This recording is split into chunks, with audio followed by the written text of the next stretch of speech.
Even though our economy is growing again, these are still tough times for America. Too many businesses are still shuttered. Too many families can't make ends meet. And while yesterday we learned that the unemployment rate has dropped below 10% for the first time since summer, it's still unacceptably high, and too many Americans still can't find work. But what we have to remember at a time like this is that we're not helpless in the face of our difficulties. As Americans, we make our own destiny. We forge our own path.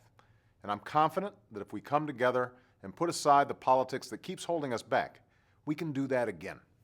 We can rebuild this economy on a new, stronger foundation that leads to more jobs and greater prosperity. I believe a key part of that foundation is America's small businesses, the places where most new jobs begin. These companies represent the essence of the American spirit, the promise that anyone can succeed in this country if you have a good idea and the determination to see it through. And every once in a while, these ideas don't just lead to a new business and new jobs, but a new American product that forever changes the world. After all, Hewlett-Packard began in a garage. Google began as a simple research project. Government can't create these businesses, but it can give entrepreneurs the support they need to open their doors, expand, or hire more workers. And that's what we've always done in this country. The folks at Southwest Wind Power in Flagstaff, Arizona, started their company in a small home. Since getting a loan from the Small Business Administration, they've sold 160,000 wind turbines to about 90 different countries and are hiring even more workers today. When Sam Coe walked into one of the SBA's small business development centers in Illinois, he didn't have any business experience at all, just a patent for a new metal manufacturing technology. He was given a loan and a business plan, and today his company is still growing with offices all over the Midwest. Last year, the steps we took supported over 47,000 loans to small businesses and delivered billions in tax relief to small business owners, which helped companies keep their doors open, make payroll, and hire workers. But we can and must do more.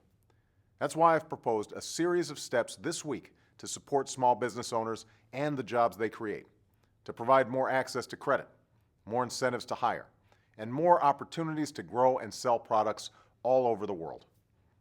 Because financing remains difficult for good, credit-worthy small businesses across the country, I've proposed that we take $30 billion from the TARP fund originally used for Wall Street and create a new small business lending fund that will provide capital for community banks on Main Street. These are the small local banks that will be able to give our small business owners more of the credit they need to stay afloat. And we should also continue to waive fees, increase guarantees, and expand the size of SBA-backed loans for small businesses. And yesterday, I proposed making it easier for small business owners to refinance their mortgages during these tough times.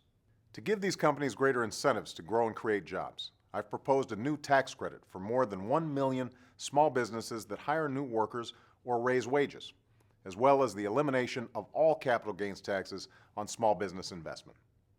Finally, we should provide targeted support to the most innovative small businesses, the ones with the greatest potential to export new goods and products all over the world. A lot of these companies, like the wind turbine manufacturer I mentioned, are the foundation on which we can rebuild our economy to compete in the 21st century. They just need a little help securing the financing they need to get off the ground. We have every incentive to help them do that. Next week, Congress will start debating many of these proposals. And if anyone has additional ideas to support small businesses and create jobs, I'm happy to consider them. My door is always open. But I urge members of both parties, do not oppose good ideas just because it's good politics to do so.